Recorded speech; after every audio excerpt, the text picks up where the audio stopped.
Hello, and welcome to the Classicist Podcast. I'm your host, Troy Senek, here with Victor Davis Hanson, the Martin and Ely Anderson Senior Fellow at the Hoover Institution.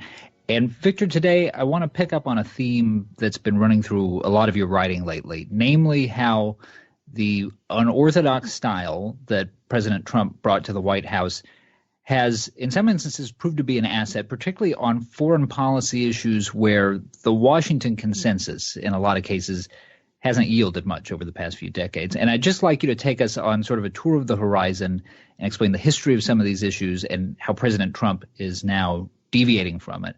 So we'll start with the fact that the president has a summit coming up with Kim Jong-un, the North Korean dictator. That fact in and of itself, pretty sharp departure from the history. Walk us through how this differs from how past presidents have treated Pyongyang. Well, I mean, we've had three different administrations that have tried to convince them. The six-party accords under Bush, I think it was the agreed framework under Clinton, the strategic patience doctrine under Obama, and they were all predicated on sober and judicious Washington Beltway, Ivy League trained diplomats with expertise in that part of the world, agreeing to give them various forms of material and financial aid in exchange for either at first not developing nuclear weapons, and then once they develop them, not testing them in certain ways and not expand. And all of that work, that magnanimity was seen as weakness to be taken advantage of, not to be reciprocated in kind. And so Trump comes in and he has liabilities. He doesn't have that temperament and that training, but he has some skill sets that we'd rather not know where he acquired them. But he looks at the world as a jungle, and it's a Darwinian survival of the fittest. And unfortunately, in the past, I think our diplomats thought that North Korea or the Iranians in the Iran deal, or the Red Line with Syria, or the communist Chinese creation of the Spratly Islands base in the South China Sea. These were all predicated on sort of the Marquis of Queensberry rules of diplomatic convenience and protocol. And so Trump comes in and says, you know, he's short and fat, he's a rocket man, he better not threaten me, and everybody's aghast in Washington, but that doesn't mean they're aghast in Pyongyang or Beijing. They understand that. And so the only liability to all of this new diplomacy of sort of tough talk is that someone is going to say, well, there's a shelf life on rhetoric. What are you going to do? You dropped a Moab bomb. You bombed the WMD arsenal in Syria once. How long? We need something else to see if you're credible or not. Otherwise, you know, the Chinese will let Kim Jong-un continue, or he'll try something stupid. So there is an element of escalation. That's why I think, whether we like it or not, Trump will be forced to have some massive cruise missile attack on installations in Syria, just to remind the North Koreans and the Iranians that he doesn't believe in the red line theory of Barack Obama. Now, of course, as you suggested there a moment ago, you can't really have the North Korean conversation without also considering China.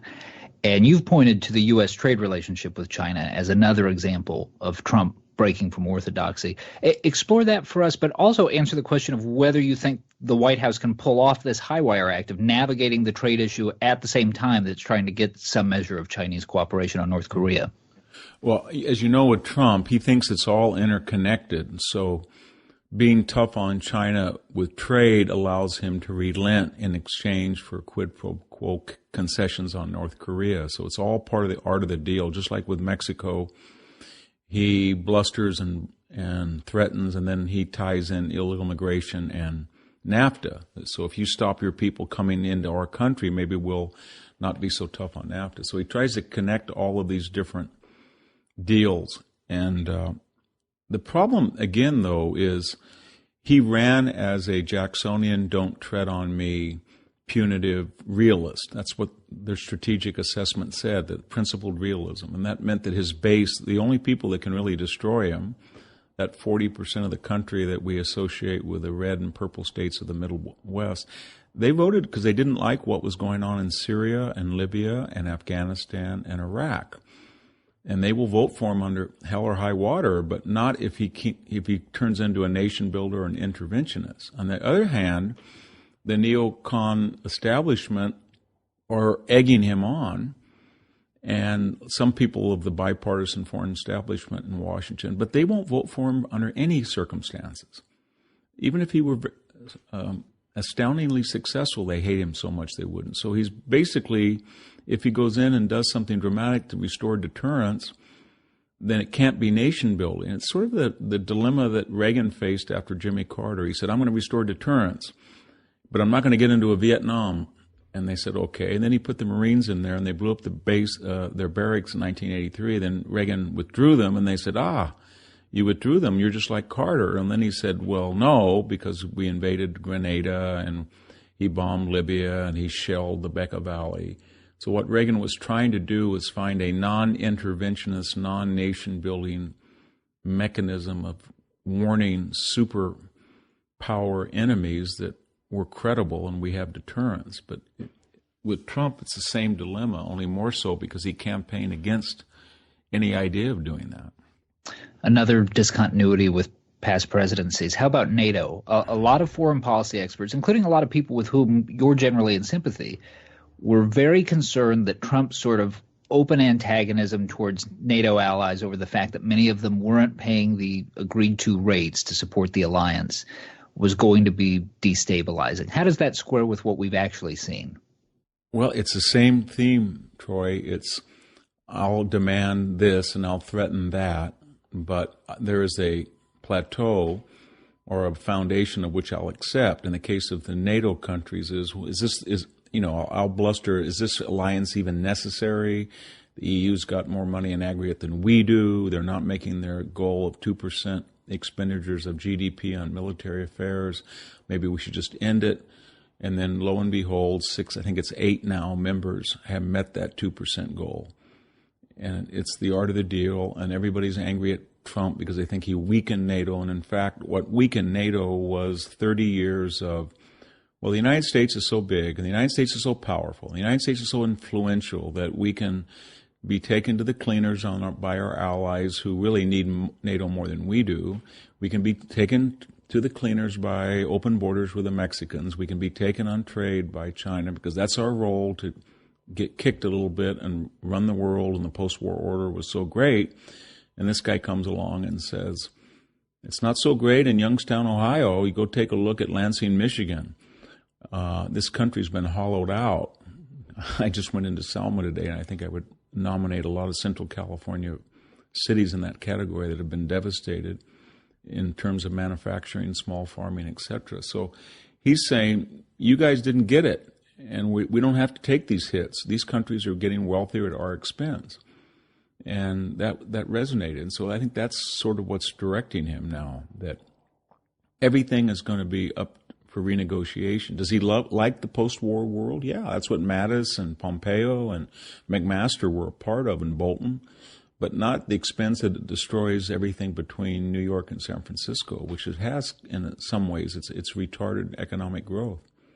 To what degree, Victor, is the dynamic that you're identifying here, the ability to transcend these old log jams, present with Russia? President Trump's come in for a lot of criticism for going too easy on Moscow, for going too easy on Putin, but there has been something of at least a tonal shift in the past few weeks after the poisoning in England and the use of chemical weapons in Syria.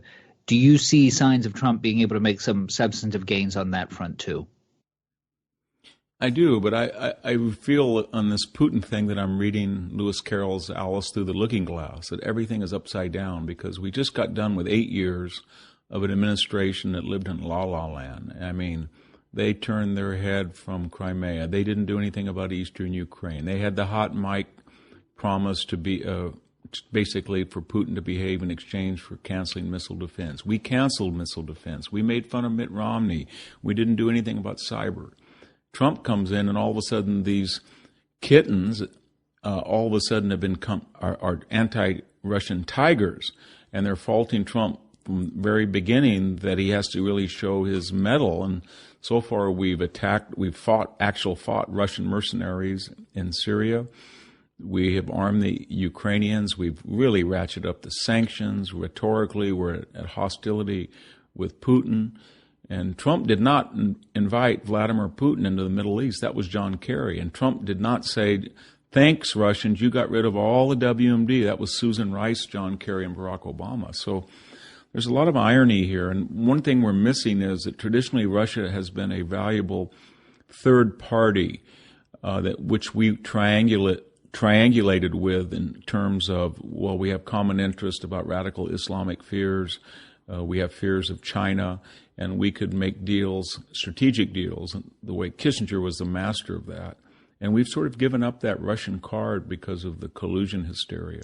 A lot of what you're describing in the show was laid out in a column that you wrote for National Review that was entitled Trump Cuts Old Gordian Knots. And that's a reference, of course, to the famous story of Alexander the Great being presented with this supposedly untieable knot and then just slicing through it with his sword.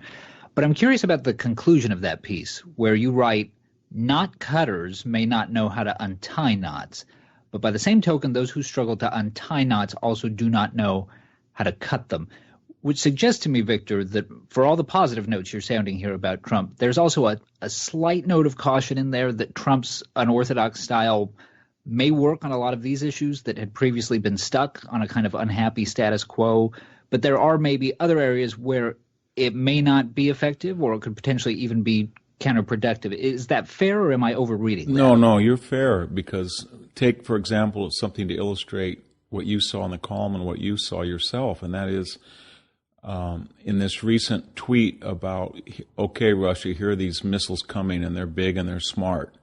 That's a threat to Russia. We have one ship in the area, they have 12, and they have almost as many nuclear weapons as we do. And so when he broadcasts that we're going to do, that's the crude version of the sober and judicious Ivy League. If I see WMD moving around, then that's a red line, Obama. That kind of talk. So he's got to be very careful that to preserve any notion of credibility, that he's got to be very quiet. Obama talked loudly and sanctimoniously, and he carried a little stick. Trump has been talking loudly, and so far he's sort of carried a big stick by hitting these, WMD or dropping things in Afghanistan. But I'd like him to speak softly and carry a club, and that would be much better. Don't tell anybody what he's going to do. Don't mention it. Just say, watch and see. And then when he does decide, don't just take out, one airway, but send 500 missiles and really destroy an entire base. And then maybe he'll get his point across to the North Koreans or the Chinese that Trump is enigmatic and he's not transparent. But so there are elements that I think we have to watch. I've been writing an article where I think he's sort of like the Western hero, the tragic Western hero. That Pike Bishop and the William Holden character in Wild Bunch, or Man Who Shot for Liberty Valance, the John Wayne, Tom Donovan character, even Shane, where these townspeople, the town elders, the sodbusters, the peasants in Magnificent Seven, they're just not able with traditional protocols to solve this existential problem. So a guy comes in, or a few come in, and we don't want to know where they learned to kill. We don't like them. We don't want them around after it's over. But boy, if you need to take out 4 killers in high noon, or you need to take out the Mexican banditos and Wild Bunch, then you bring these people's skill sets. And then after it's over, Shane says to Joey in Shane, you can't break the mold. I can't stay here. I tried. It didn't work. The Magnificent Seven say we always lose. The crazy Wild Bunch go up and smoke, And the point of that is, it goes back to Sophocles, that there's certain people that are not civilized, and they want to be civilized, and civilization teases them and romances them and uses them. Curtis LeMay is another example, so is George Patton. But they're not really viable characters in the peace and calm of normal times. I think Trump is kind of like that we brought him in because we had lost deterrence, and we had destroyed the interior of this country in some aspects, and people were angry, and they unleashed him. And then they expected him to, talk in the Queen's English, or to act as if there were rules and protocols, and to be sober. And he's not. but he's doing things that I think these types of tragic heroes do. The final fillip to that is they don't end up very well. They all either implode or people can't believe they ever asked them to come in once the problem is solved. You know, Curtis LeMay, if you want to burn down 75% of the urban core of Japan and basically destroy a genocidal empire, then he's the guy you need. But after the war, you want to say, did we really do that? No, LeMay convinced us to do that. He's that nut in Dr. Strangelove. And Trump is starting to assume those dimensions, I think, that people are starting to see that he's very valuable in confronting these problems, whether it was NAFTA or whether it was NATO contributions or illegal migrations or Chinese expansionism or North Korea. But the manner in which he does it is sort of out of the arena of the Manhattan real estate world. And we don't feel comfortable with it. And when the problems are solved, I think he won't get credit for it and he'll be asked to leave. So my final question for you, the answer to which may be embedded in what you just said. For the sake of this line of questioning, we'll take the optimistic view and we'll assume that the Trump administration is at least somewhat successful in the areas that we've been talking about thus far on the show. If that happens, does that change the way that we conduct foreign policy going forward because the positive consequences are too hard to ignore? Or do you suspect that future presidents revert to something closer to the pre-Trump Washington consensus and this administration becomes something more like a parenthesis?